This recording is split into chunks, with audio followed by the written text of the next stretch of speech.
Oui, déjà en position pour nous aider à parcourir ce qui fait la une des journaux ce jour, Landry Salanon. Landry Salanon, bonjour. Bonjour, Joël Etanji. Alors, ils sont nombreux à répondre à l'appel, moins nombreux, si à comparer à lundi. Alors, parlant des sujets... Écoutez, la presse politique aussi, ce mardi, avec ces avertissements, notamment de certains chercheurs du CIAF, qui parlent évidemment d'une crise électorale en vue en République du Bénin. Des chercheurs, évidemment, dont SPD Ologou, évidemment, et certains acteurs aussi du campus membres du CIAF ont publié un article pour appeler, évidemment, ou j'allais dire sonner, attirer l'attention des acteurs politiques sur une crise électorale qui est donc en vue.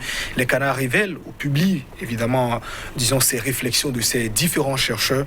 On y reviendra dans un instant, Joël Yetonji. D'autres quotidiens également qui s'intéressent, qui s'interrogent, j'allais dire, sur les différents rapports publiés sur le Bénin. On parle d'un pays qui serait dans lequel on vit heureux. Et pourtant, les cas de suicide ne cessent donc d'être enregistrés. Est-ce que c'est une dichotomie ou un certain contraste? Analyse et décryptage aussi dans un instant. Et puis, s'agit-il aussi d'un certain rétropédalage? On a vu le gouvernement, il y a quelque temps, lancer un programme dénommé donc microcrédit à la FIA. Et pourtant, à l'arrivée de la rupture en 2016, un programme existait, voilà, un programme évidemment mis en place donc par son prédécesseur. Je veux parler du régime de la refondation qui a été donc mis, j'allais dire, sous le boisseau. Pourquoi, à quelques jours, disons, de cette échéance, on remet donc en cause un programme de microcrédit? Patrice Talon serait-il en train donc d'avoir des yeux doux, j'allais dire, à certains électeurs? On y reviendra aussi dans un instant, Joël Etanji. On va donc y aller, mesdames et messieurs. Vous l'avez constaté, le menu est bien alléchant, Landry Salanon. On démarre avec quel quotidien? Nous démarrons avec la dépêche. La dépêche ce matin qui nous parle de la présidentielle de 2021. Le Bénin n'est pas à l'abri d'une crise électorale, nous dit donc certains chercheurs membres du CIAF.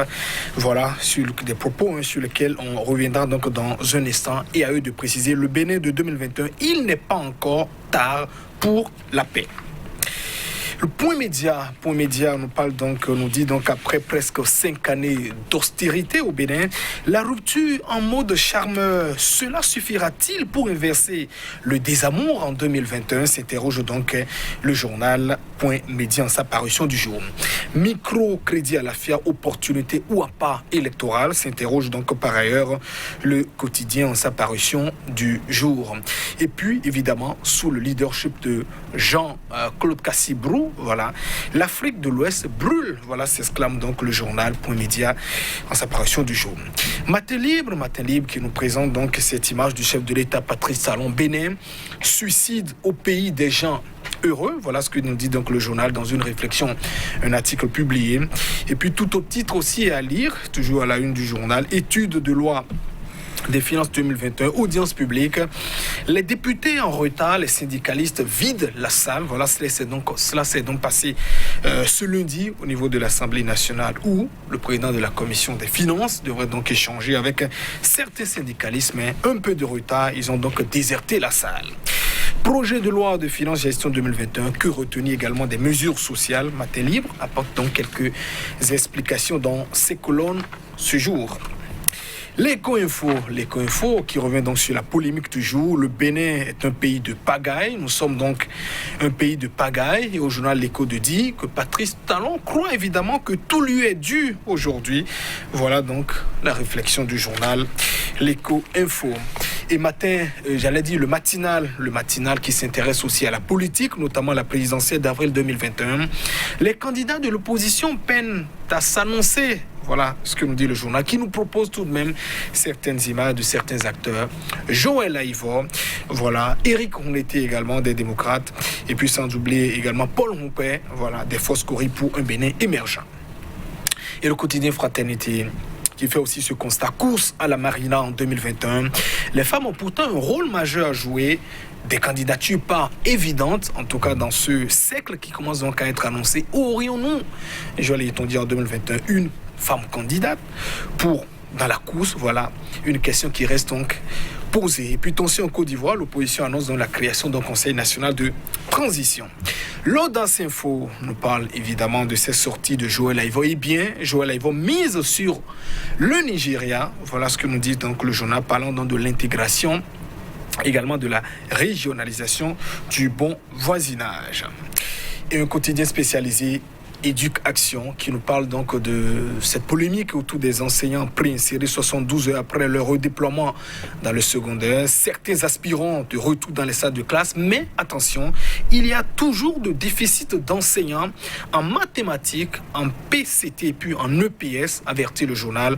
On tend évidemment vers un quota de 24 heures ou également de 26 heures dans les classes, précision du quotidien spécialisé. Et puis on boucle aussi avec un autre journal spécialisé, l'Économiste, qui nous parle de ces journées mondiales de l'épargne 2020. Blaise Arouanchidi qui plaide donc pour l'éducation financière. Cela pourrait évidemment faire du bien aux concitoyens. Joël Itonji. Merci Landry Salanon. Nous allons y aller très rapidement. On démarre avec la dépêche, encore un rapport pour le tout autre plan, cette fois-ci le pan de la paix, avec cette citation.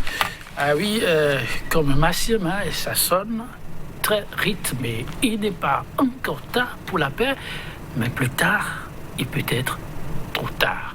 La dépêche. Oui, la dépêche qui nous publie évidemment ces réflexions de certains acteurs, les membres donc du CIAF, entendez évidemment Civic Academy for Africa Future, qui dans une certaine réflexion essaie donc de peindre un peu la situation actuelle en cours au pays. Ils décrivent notamment un cadre contextuel chrysogène.